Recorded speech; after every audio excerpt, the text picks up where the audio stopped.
fucking get back here, you cripple spastic. I'm a proper spaz. And actually, it's the last thing I got hauled into the police station for in the UK, just before I got here. I was told I would either be arrested or I had to turn up for interview under caution, was because on my Katie's Arms, my pub, where I just, let rip, whatever, I called myself a spaz. And I got arrested, effectively, by British police because that's offensive. Jesus. It's demonic. Place. Yeah, I'm waiting to find out if I'm going to be charged against the Online Communications Act for calling myself a spaz. I'm so terrified of going to the UK. British media personality Katie Hopkins has revealed that she was recently questioned by police after describing herself with language deemed offensive under the UK's online communications laws. Speaking in an interview, Hopkins said she was told she would either be arrested or voluntarily attend a police interview under caution following comments she made on her online channel, Katie's Arms. During the broadcast, she referred to herself using the term spaz. "I got arrested effectively by British police because that's offensive," Hopkins said. "I'm waiting to find out if I'm going to be charged under the Online Communications Act for calling myself a spaz." She went on to describe the experience as demonic and claimed the ordeal had left her fearful of returning to the UK. The case underscores the growing tension in Britain over how far free expression should extend online. Hopkins, who has built her career on provocative commentary, framed the incident as a personal example of what she views as excessive policing of speech. Critics of the UK's approach argue that current laws risk criminalizing self-expression and satire, while supporters say the rules are necessary to curb harassment and hate speech in an increasingly digital society. The police action appears to have been taken under the Communications Act 2003, which criminalizes sending grossly offensive messages electronically. In recent years, the law has been used in several high-profile cases involving social media comments. The legislation has faced calls for reform, with free speech advocates urging clearer definitions to avoid what they see as subjective enforcement. Hopkins is no stranger to controversy. She has previously been criticized for inflammatory remarks on immigration, religion, and politics, which have cost her jobs in mainstream media. Yet her latest run-in with authorities highlights a broader cultural debate in the UK, where to draw the line between offensive speech and criminal behavior.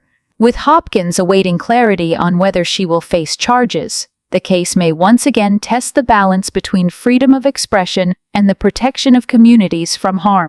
A gaggle of archbishops, reverends, bishops and lords have all joined together. They've sent a letter out saying that the cross is being misused. It's a misuse of Christianity, they say, for patriots on a march in London to march with a cross. And they're saying that because the rally included racist, anti-Muslim and far-right elements, therefore, that shouldn't be allowed to be used on the march. Should they really get to decide who carries the cross and how? Well, you're quite right. Luckily, they don't. I think there are two issues here. One is that there's something called wokery, which has infected our culture. It's got into education, police. It's got into the National Trust. Some gardeners were sacked the other day, volunteers for not aligning with the values of wokery. It's got into the churches too. So this is religious wokery rather than Christianity. And we've been bombarded with propaganda of wokery for a long time. It's not surprising that people succumb, but it's always a great shame. I think the other element is what's happened to Tommy Robinson. He's got a checkered past. Most people have. He's been given the utmost scrutiny, but he's known to most people for standing up for young white working class girls who've been the victims of grooming gangs when nobody else would, and paid the price by becoming a political prisoner. Now, we know that in prison he was seen by the chaplain. Actually, I know a bit about this. Tommy Robinson asked me to support him about 5 years ago, and I refused. I said I wouldn't stand by him in a political movement, but I'd rethink if he became a Christian. I'm told he was seen with a rosary coming out of prison. I don't see why anyone can be a Christian except Tommy Robinson. So no, I don't think the religious wokery are allowed to say who gets to carry a cross and who doesn't.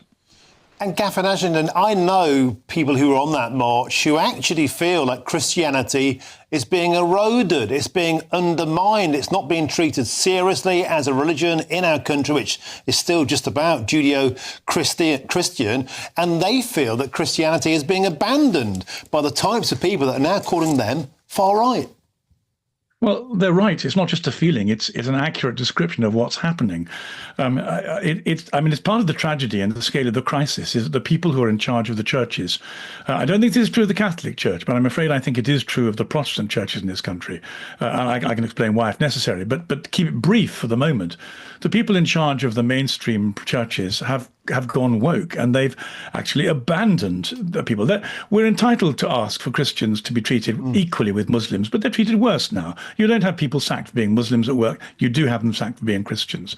So I think the people you're describing are quite right, and they're not. Those on the march are not far right. They're just ordinary common sense citizens asking for equal rights and for a society that can stay glued together, rather than, as we're finding now with the intensity of immigration, becoming unglued with some very serious social casualties because of it.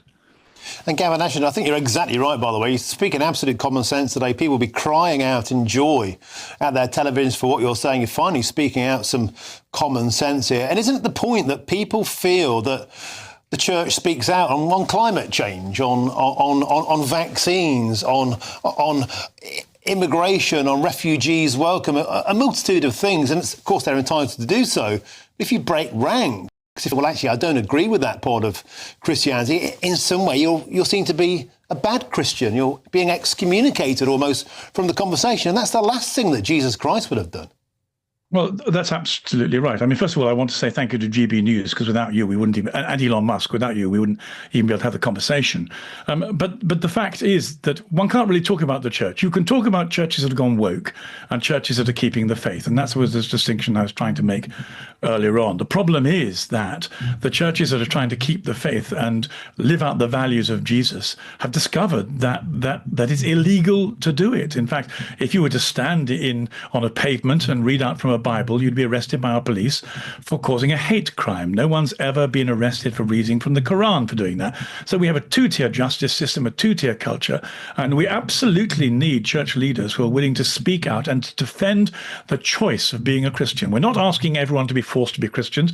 We're just asking for the choice to be a Christian and to express and live Christian values. Well, Gavin Ashenden, you thanked us for giving you a platform. I'd like to thank you for using it so eloquently. Thank you so much for watching today's video, my friends. If you've made it this far, it means you care about these issues as much as I do. And that's exactly why this channel exists. To break through the noise and speak the truth, even when it's uncomfortable.